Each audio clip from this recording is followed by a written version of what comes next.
छिंदवाड़ा में रफ्तार का कहर। दूल्हादेव घाटी के पास खाई में गिरी यात्री बस हादसे में 5 लोगों की मौत, 25 से ज्यादा घायल। सीएम कमलनाथ आज घायलों से कर सकते हैं मुलाकात।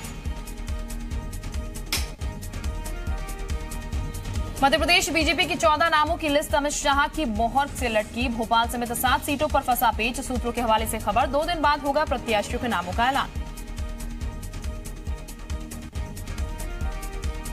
लोकसभा चुनाव के दूसरे चरण के लिए आज नामांकन का आखिरी दिन। छत्तीसगढ़ की 3 सीट राजनांदगांव, महासमुंद और कांकेर के लिए भी आज नामांकन की आखिरी तारीख। दूसरे चरण में 13 राज्यों की 97 लोकसभा सीटों पर 18 अप्रैल को वोटिंग होगी।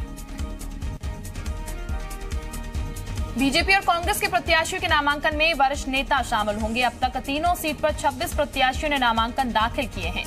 राजनांदगांव में 15, महासमुंद में 18 और कांकेर में अब तक 8 प्रत्याशियों ने नामांकन दाखिल किए हैं। छत्तीसगढ़ में कांग्रेस ने 2 और उम्मीदवारों के नामों का ऐलान कर दिया। कोरबा से ज्योत्सना महंत और प्रत्याशी बनाया गया है। ज्योत्सना महंत विधानसभा स्पीकर चरणदास महंत की पत्नी है। वहीं दुर्ग सीट से प्रतिमा चंद्राकर को टिकट दिया गया है। इसके साथ ही अब बीजेपी और कांग्रेस के सभी 11 प्रत्याशियों के नाम का ऐलान हो गया है। मध्य प्रदेश चुनाव आयोग लोकसभा चुनाव से जुड़ी शिकायतों से परेशान हो गया है। कई सीटों पर अब तक प्रत्याशियों का ऐलान भी नहीं हुआ है। इसके बावजूद अभी तक 3000 से ज्यादा शिकायतें प्रदेश भर से आ गई हैं। शिकायतों के समाधान के लिए स्टाफ की कमी हो गई है। चुनाव आयोग अब स्टाफ की कमी से परेशान है। छत्तीसगढ़ सीएम भूपेश बघेल के पिता नंद कुमार बघेल पीएम नरेंद्र मोदी के खिलाफ चुनाव लड़ेंगे। उन्होंने कांग्रेस से पीएम नरेंद्र मोदी के खिलाफ चुनाव लड़ने के लिए टिकट मांगी है और टिकट नहीं मिलने पर वो निर्दलीय चुनाव लड़ेंगे। जनता कांग्रेस छत्तीसगढ़ के अध्यक्ष और पूर्व सीएम अजीत जोगी अपने बयान से पलट गए हैं। कोरबा में उन्होंने कहा कि लोकसभा चुनाव लड़ना गठबंधन का फैसला है, जबकि अजीत जोगी ने दोपहर में कोरबा से चुनाव लड़ने का ऐलान किया था। जोगी ने कहा कि मेरी इच्छा कोरबा से चुनाव लड़ने की है, लेकिन गठबंधन से बैठक के बाद ही आखिरी फैसला होगा। जोगी ने यह भी कहा कि उनकी पार्टी क्षेत्रीय है, इसीलिए लोकसभा में उनका ज्यादा इंटरेस्ट नहीं है।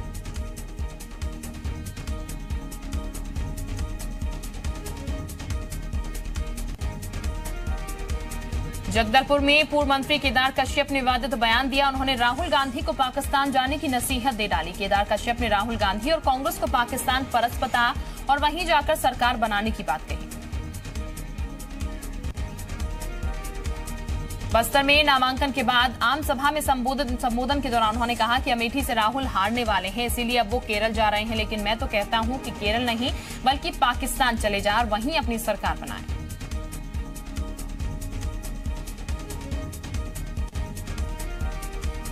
वहीं केदार कश्यप के इस बयान पर कांग्रेस ने पलटवार किया है। कांग्रेस नेता धनंजय ठाकुर ने बीजेपी पर निशाना साधते हुए कहा, विधानसभा चुनाव में हार के बाद बीजेपी नेता मानसिक रूप से दिवालिया हो गए हैं।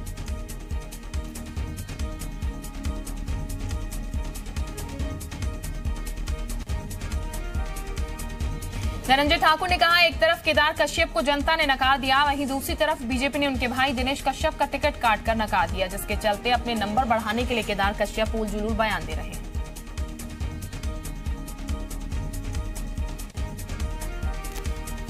रायपुर में कांग्रेस प्रत्याशी प्रमोद दुबे पर बीजेपी ने आचार संहिता के उल्लंघन का आरोप लगाया है। बीजेपी का आरोप है कि प्रमोद दुबे ने चुनावी फायदे के लिए लोगों को रुपयों का लालच दिया है।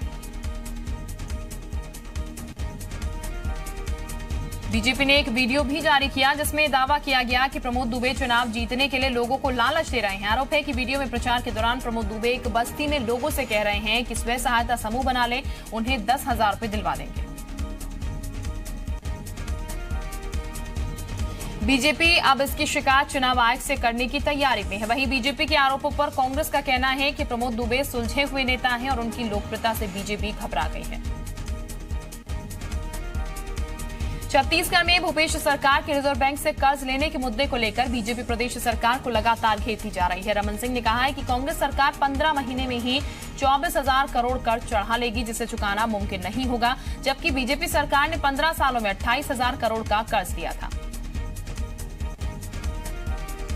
वहीं रमन सिंह के बयान पर कांग्रेस ने पलटवार किया है। कांग्रेसी नेत्री किरणमयी नायक ने कहा है कि रमन सिंह पहले आंकड़े दुरुस्त कर ले, जिस कर्ज में उन्होंने छोड़ा था वो ही बहुत था। साथ ही उन्होंने कहा कि सरकार कर्ज ले रही है तो उसको चुका भी देगी। दुर्ग लोकसभा से बीजेपी प्रत्याशी विजय बघेल बेमेतरा जिले के दौरे पर पहुंचे, जहां उन्होंने नवागढ़ ब्लॉक के कार्यकर्ताओं के साथ बैठक की और लोगों से जनसंपर्क किया।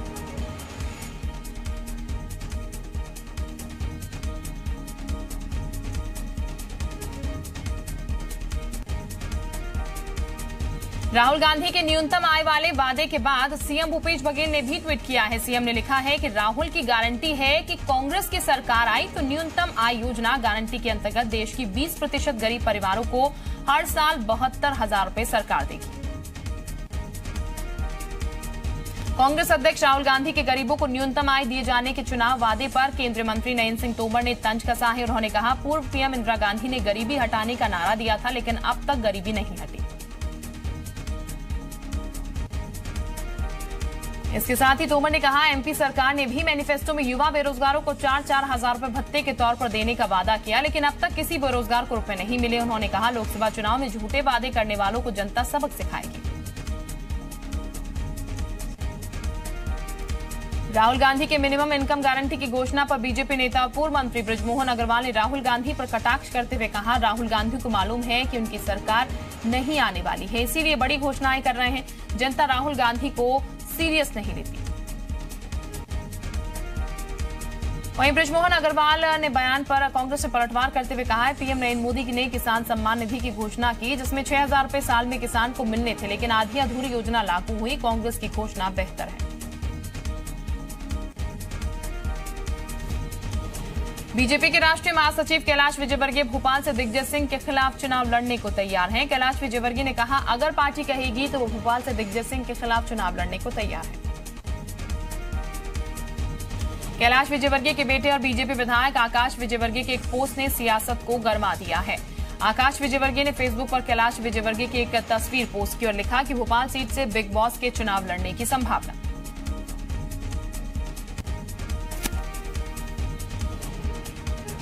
भिंड में बीजेपी ने भले ही अपना प्रत्याशी बदल दिया हो, लेकिन इस सीट पर 38 साल से लगातार जीत रही बीजेपी की राह इस बार आसान नहीं होगी। बीजेपी ने पूर्व विधायक संध्या राय को उम्मीदवार बनाया है, जबकि कांग्रेस ने अब तक इस सीट पर अपने प्रत्याशी के नाम का ऐलान नहीं किया है।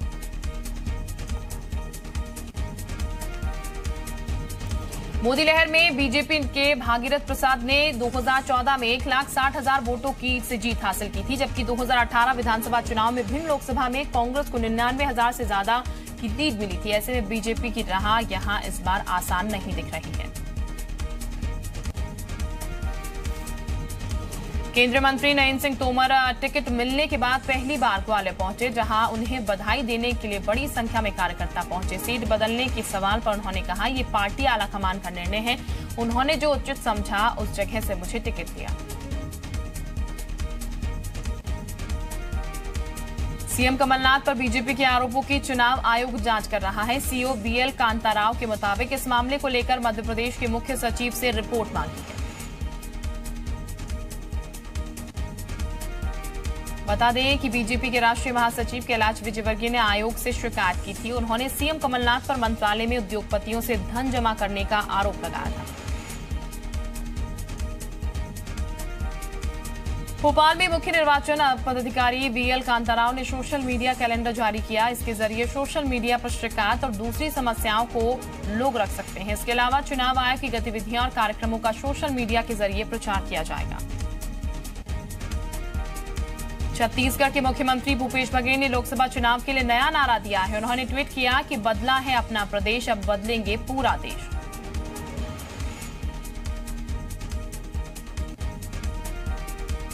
उन्होंने लिखा कि मेहनत करना मेरा काम है, फैसला करना आपका काम। नवा छत्तीसगढ़ गढ़ना मेरा काम है, साथ देना आपका निर्णय। बदला है अपना प्रदेश, अब बदलेंगे पूरा देश।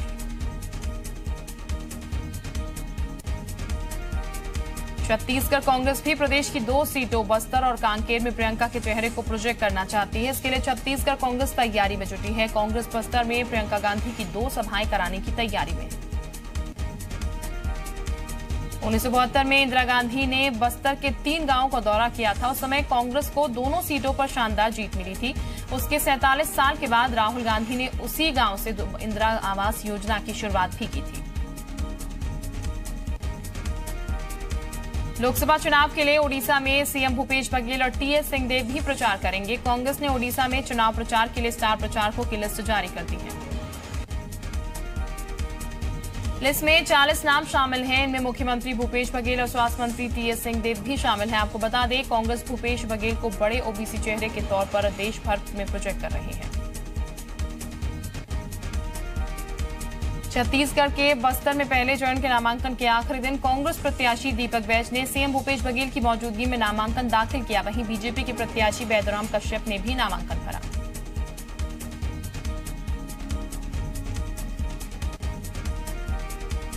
नामांकन के दौरान पूर्व सीएम रमन सिंह भी मौजूद रहे। नामांकन के बाद पूर्व सीएम रमन सिंह ने कार्यकर्ता सम्मेलन को संबोधित किया। उन्होंने दावा किया कि सभी 11 सीटों पर बीजेपी जीत हासिल करेगी। कोरिया में लोकसभा चुनाव को लेकर कलेक्टर एवं जिला निर्वाचन अधिकारी भास्कर विलास संदीपान ने कलेक्टर में प्रेस कॉन्फ्रेंस की। इस मौके पर उन्होंने आदर्श आचार संहिता के पालन और लोकसभा निर्वाचन 2019 की तैयारियों की जानकारी दी।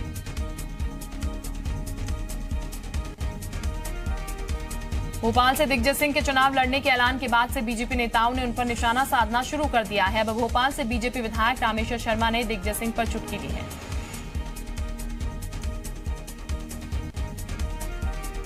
रामेश्वर शर्मा ने कहा है कि दिग्विजय सिंह सबके मजे लेते हैं, इसीलिए कमलनाथ ने प्यार से उनके मजे ले लिए। रामेश्वर शर्मा ने आगे लिखा कि बकरा ईद पर जैसी तैयारी होती है, वैसे दिग्विजय सिंह की पूरी तैयारी कांग्रेस ने कर दी है। सीएम कमलनाथ अपने बेटे नकुल के साथ 3 दिवसीय दौरे पर छिंदवाड़ा पहुंचे, जहां उन्होंने सिंगौड़ी स्थित कबीर पंथ के 7वें वंशाचार्य पंत श्री 108 सुरती स्नेही नाम साहिब की जीवित समाधि स्थल में हाजिरी लगाई।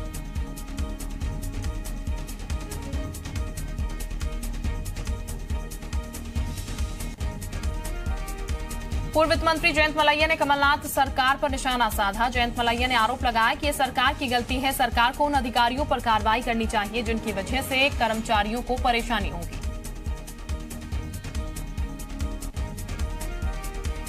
एमपी के लाखों कर्मचारियों को मिलने वाली 7वें वेतनमान की किश्त अटकी। मई में मिलने वाली 7वें वेतनमान की एरियर की किश्त अटकी। वेतन को कोष और लेखा विभाग की मंजूरी नहीं मिली। करीब 41% कर्मचारी होंगे प्रभावित।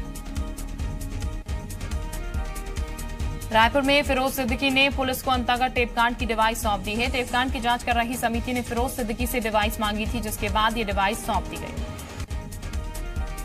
अब लैब भेजकर डिवाइस और ऑडियो की जांच कराई जाएगी। कथित टेप में अजीत जोगी, अमित जोगी और पुनीत गुप्ता की आवाज होने का दावा किया जा रहा है। डीकेएस हॉस्पिटल में 50 करोड़ रुपए से ज्यादा के भ्रष्टाचार के मामले में पुलिस ने हॉस्पिटल के पूर्व अध्यक्ष डॉक्टर पुनीत गुप्ता को नोटिस जारी किया है। इस नोटिस में कल पुलिस के सामने पेश होकर बयान दर्ज करवाने के निर्देश दिए गए हैं।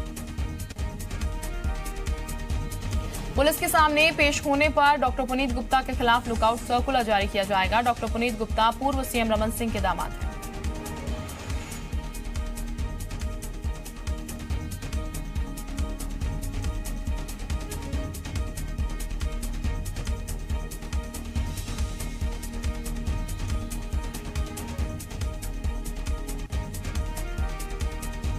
सस्पेंडेड आईपीएस मुकेश गुप्ता के एमजीएम ट्रस्ट को सरकार ने नोटिस जारी किया है। बताया जा रहा है कि आर्थिक अनियमितता और ट्रस्ट में बिना अनुमति के कई नाम जोड़े जाने की शिकायत के बाद एसडीएम ने ट्रस्ट को नोटिस जारी किया। खबरों के मुताबिक ट्रस्ट को बड़े पैमाने पर गोपनीय दान मिला, जिसकी वजह से ये जांच के दायरे में आया। आपको बता दें कि ट्रस्ट का विधानसभा रोड पर आंखों का अस्पताल है, जिसका संचालन मुकेश गुप्ता, उनके परिवार और उनके रिश्तेदार करते हैं। कोंडागांव के बैजनपुरी गांव का प्राथमिक स्कूल 10 साल से बदहाल। झोपड़ी में पढ़ने को मजबूर बच्चे। बारिश के महीने में सांप बिच्छू के डर से स्कूल रहता है बंद। शिकायत के बाद भी नहीं ली जा रही स्कूल की सुध। टीकमगढ़ की बड़ा गांव धसान बस स्टैंड के पास 2 दुकानों में भीषण आग लग गई है। आग लगने से अफरा तफरी मच गई है। सूचना पर मौके पर पहुंची फायर ब्रिगेड की गाड़ी ने आग पर काबू पाया, लेकिन तब तक टायर की दुकान के साथ एक किराना की दुकान जलकर खाक हो गई, जिससे लाखों के नुकसान का अनुमान है। ग्वालियर में आरटीओ ने इसके लिए शहर में चल रहे ऑटो और टेम्पो में साउंड सिस्टम को बैन करने की तैयारी कर ली है। आरटीओ को लंबे समय से महिलाओं और युवतियों से इसको लेकर शिकायतें मिल रही थी, जिसके बाद आरटीओ ने महिलाओं की समस्या दूर करने के लिए कदम उठाया। आदेश के बाद अब सभी ऑटो टेम्पो वाहन चालकों को 30 मार्च तक गाड़ियों से साउंड सिस्टम हटाने होंगे। वहीं ऐसा न करने की स्थिति में आरटीओ की ओर से अभियान चलाकर 1 अप्रैल से चालकों के लाइसेंस और वाहन परमिट निरस्त करने की कार्रवाई शुरू कर दी जाएगी। जांजगीर चांपा जिले में बोर्ड परीक्षाओं के आंसर शीट का मूल्यांकन शुरू हो गया है, जिसके लिए 500 से ज्यादा शिक्षकों की ड्यूटी लगाई गई है। जांजगीर में हाई स्कूल क्रमांक 1 को मूल्यांकन केंद्र बनाया गया है।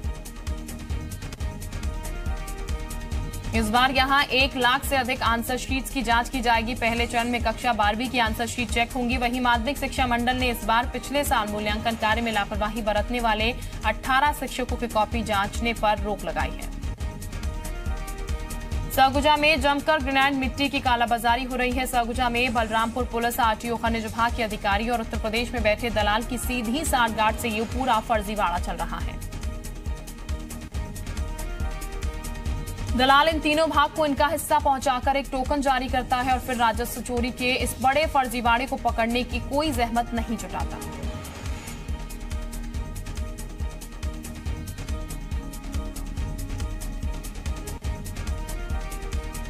टीकमगढ़ जिले में वाहन चेकिंग के दौरान 2 लड़कियां अपने परिजनों के साथ पुलिसकर्मियों से भिड़ गई। दोनों लड़कियां वाहन चेकिंग के दौरान नियम तोड़कर भाग रही थी। पुलिस ने दोनों लड़कियों को रोका तो लड़की अपने परिवार के लोगों को बुलाकर लड़ने लगी। लड़कियों के परिवार के लोगों ने इस दौरान मीडिया कर्मियों से भी अभद्रता की। घटना के बाद पुलिस ने नाबालिग समेत 3 लोगों पर मामला दर्ज किया। पुलिस ने एक नाबालिग आरोपी को गिरफ्तार कर लिया है, जबकि 2 नामजद अभी भी फरार हैं। कवर्धा में शंकरा कंस्ट्रक्शन कंपनी के दफ्तर में इनकम टैक्स विभाग ने छापेमार कार्रवाई की है। 20 सदस्यों की टीम दफ्तर में दस्तावेज खंगाल रही है। इसके अलावा दरीपारा के हॉस्पिटल में भी छापेमारी की जा रही है। भिलाई से रायपुर के बीच कुम्हारी में नेशनल हाईवे 53 में दर्दनाक हादसा हो गया। यहां बेकाबू ट्रक पेड़ से टकरा गया, जिससे ट्रक में भीषण आग लग गई, जिसमें ट्रक के ड्राइवर की जिंदा जलकर मौत हो गई। स्थानीय लोगों को सूचना दी गई। दमकल की 2 गाड़ियों ने मौके पर पहुंचकर आग पर काबू पाया, लेकिन तब तक ड्राइवर की मौत हो चुकी थी। फिलहाल पुलिस ने मामला दर्ज कर जांच शुरू कर दी। सागर जिले के गौरझामर इलाके में युवक ने गोली मारकर आत्महत्या कर ली है। युवक की पत्नी ने उसके खाए बिना खाना खा लिया था, जिसके बाद दोनों के बीच झगड़ा हो गया। झगड़ा इतना बड़ा कि युवक ने देसी कट्टे से खुद को गोली मार दी। युवक की 3 महीने पहले ही शादी हुई थी। घटना की जानकारी के बाद मौके पर पहुंची पुलिस ने युवक के शव को पोस्टमार्टम के लिए भेज दिया है। वहीं पुलिस मामला संदिग्ध मानकर जांच कर रही है। ग्वालियर के माधव कॉलेज में राष्ट्रीय सेवा योजना की तरफ से नशे के खिलाफ जन जागरूकता कार्यशाला का आयोजन किया गया। इसमें युवाओं को नशे के दुष्प्रभाव के बारे में बताया गया। कार्यक्रम में नशा मुक्ति और नशा विमुक्ति को लेकर चलाए जा रहे जन जागरूकता अभियान के बारे में भी जानकारी दी गई। कार्यशाला में माधव कॉलेज के साथ ही शहर के विभिन्न कॉलेजों में के छात्र छात्राओं ने हिस्सा लिया। बेमेतरा के नवागढ़ में गर्मी आते ही पानी की किल्लत शुरू हो गई है। हालात यहां इतने खराब हैं कि पिछले 4 साल से ग्रामीणों को ग्राम पंचायत की ओर से पानी खरीद कर दिया जा रहा है, जिसके लिए पंचायत हर महीने करीब 47,000 रुपए खर्च करती है। इलाके में सूखे का आलम यह है कि यहां एक परिवार को 24 घंटे के लिए केवल 5 बाल्टी पानी दिया जाता है। ग्रामीणों का यह कहना है कि पानी की समस्या से निपटने के लिए वो प्रशासन से गुहार लगा चुके हैं, लेकिन सिवाय भरोसे के उन्हें कुछ भी नहीं मिला। राजपुर में गृह मंत्री बाला बच्चन के बंगले पर रंग पंचमी उत्सव का आयोजन किया गया। इस उत्सव में गृह मंत्री बाला बच्चन सहित कांग्रेस के कार्यकर्ता और नागर के लोग शामिल हुए। कृषि मंत्री सचिन यादव ने रंग पंचमी के दिन कसरावद इलाके के बोरावा गांव में जमकर होली खेली। मंत्री जी ने डीजे की धुनों पर जमकर डांस भी किया। उज्जैन में बाबा महाकाल मंदिर में रंग पंचमी मनाई गई। भस्म आरती के दौरान श्रद्धालुओं ने पुजारी के साथ बाबा महाकाल के आंगन में जमकर रंग गुलाल उड़ाए। गर्भगृह और गणेश मंडप में श्री श्रद्धालुओं ने भी जमकर गुलाल उड़ाया। उज्जैन में मध्य प्रदेश कुश्ती संघ की ओर से दंगल का आयोजन कराया गया, जिसमें पंजाब, महाराष्ट्र, हरियाणा, राजस्थान और यूपी के साथ ही ईरान से आए रज्जा पहलवान ने भी हिस्सा लिया।